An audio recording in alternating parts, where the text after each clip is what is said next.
কিয়ামতের মাঠে জাহান্নাম যখন চিৎকার করবে, সূরা মুলকের মধ্যে পড়ে দেখেন সমস্ত নবী হাঁটুতে বসে যান। আদম আলাইহিস সালাম হাঁটুতে বসে ইয়া নাফসি, নবী মুসা, নবী ঈসা, নবী দাউদ, সুলাইমান, ইসমাঈল, ইসহাক, যত নবী আছেন সবাই হাঁটুর ঘরে বসে যাবেন। ইয়া নাফসি, হে আল্লাহ আমাকে বাঁচাও, হে আল্লাহ আমাকে বাঁচাও। শুধু একজন নবী মুহাম্মদ সাল্লাল্লাহু আলাইহি ওয়াসাল্লাম, তিনি সিজদায় পড়ে বলবেন ইয়া উম্মতি, ইয়া উম্মতি, হে আল্লাহ আমার উম্মতকে বাঁচাও, আমার উম্মতকে বাঁচাও। সেই নবীর আদর্শ বাদ দিয়ে যদি আমি অন্যের আদর্শ ফলো করি, কবরে এই প্রশ্নের উত্তর দিতে পারবে কখনো সম্ভব? এই জন্যেই শোনেন, এই জন্যেই আমাদের নবী নিজেই এই উম্মতের বিরুদ্ধে একটা অভিযোগ করবেন।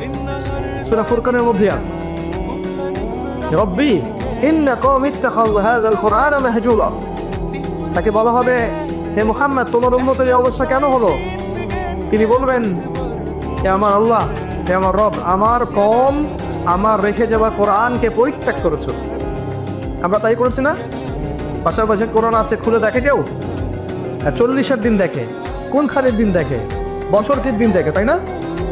সারা বছর পড়ে থাকে। খুব কম মানুষই কোরআন পড়তে জানে, জানেন? এই উম্মতের এখন খুব কম মানুষই কোরআন পড়তে জানে। এমন অনেক যুব সমাজ আছে এই উম্মত মুহাম্মাদের কোরআনটা চোখেও দেখেনি। খুব কম মানুষ এই উম্মতের কোরআনের অর্থ বোঝে। অনেক হাফেজে কোরআনও আছে যারা কোরআনের অর্থ বোঝে। খুব কম প্রতিষ্ঠান আছে যেখানে কোরআন বাধ্যতামূলক পড়ানো হয়, 1%-2% হবে না, যেখানে কোরআন বাধ্যতামূলক পড়ানো হয়। এরপরে আলাদা করে মাদ্রাসা খুলতে হয়েছে যেখানে কোরআন পড়ানো হয়। এই উম্মত কোরআনকে পরিত্যাগ করেনি, করেছে। কোরআনের বিধিবিধানগুলো পরিত্যাগ করেনি। খুব কম একটা জান্নাতে যাবে, বাকি 72। এই জন্যেই 1999 জন মানুষ জাহান্নামে যান। সতর্ক হয়ে যান, আমরা কোরআনকে যেন পরিত্যাগ না করি। এই তিনটের উত্তর কি হলো? তাওহীদে থাকবেন, ইনশাল্লাহ উত্তর দিতে পারবেন। 2 নম্বর, দিনকে পরিপূর্ণরূপে পালন করবেন, ইনশাল্লাহ উত্তর দিতে পারবো। 3 নম্বর, নবীর আদর্শ মেনে চলবেন, ইনশাল্লাহ উত্তর দিতে পারবেন।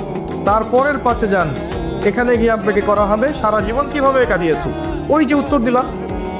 প্রত্যেকটা দিন যদি আপনি নবী সাল্লাল্লাহু আলাইহি ওয়াসাল্লামের সুন্নাহ মতো চলতে পারেন, সকাল থেকে সন্ধ্যা পর্যন্ত, এটা যদি ধরে রাখতে পারেন বছর, মাসের পর মাস, বছরের পর বছর, আপনার সারা জীবনই তো ইবাদত, তাই না?